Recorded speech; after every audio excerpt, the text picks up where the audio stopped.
السلام علیکم عزیز طلبہ، آج ہم اگلے تاریخ کے چیپٹر کے اگلے تاریخ کا جو ہے نیکسٹ ٹاپک ہے یا اس کا جو عنوان ہے اس کے ساتھ ظاہر ہوئے ہیں۔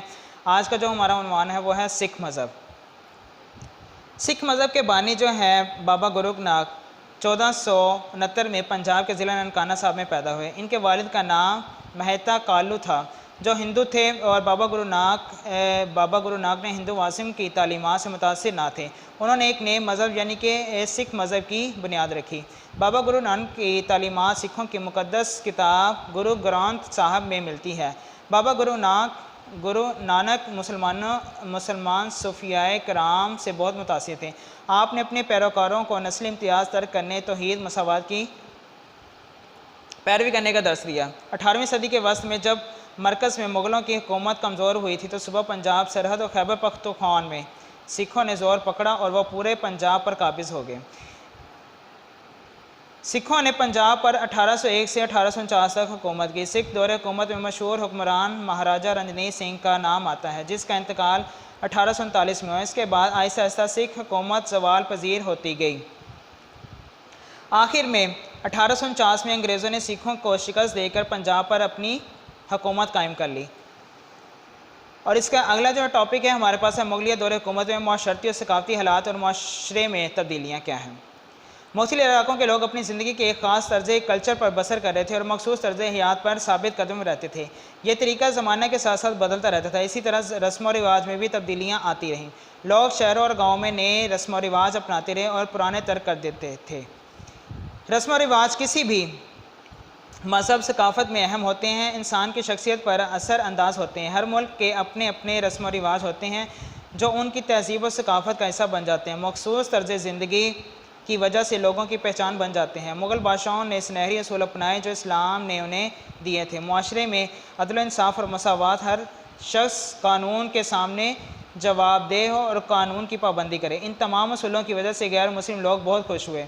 مغل بادشاہوں نے علم کو پھیلانے کے لیے دینی مدارس قائم کیے اور مختلف جگہ پر مساجد تعمیر کرائیں۔ ان کا مقصد یہ تھا کہ مسلمان اسلامی تمدن کے مطابق اپنی زندگیاں ڈھال سکیں۔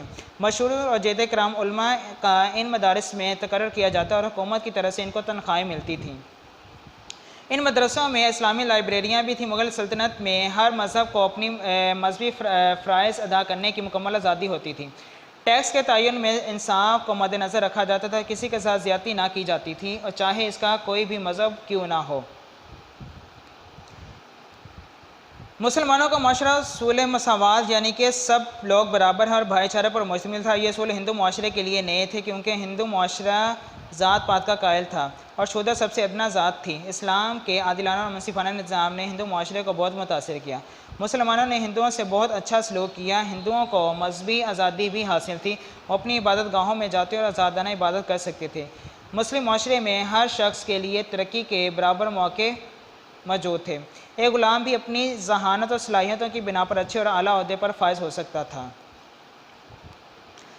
آگے مغلیہ دور حکومت میں شاہی تقریبات میں غیر مسلم بھی شامل ہوتے تھے۔ کسانوں کو معاشرے میں بڑی عزت اور اہم حیثیت حاصل تھی۔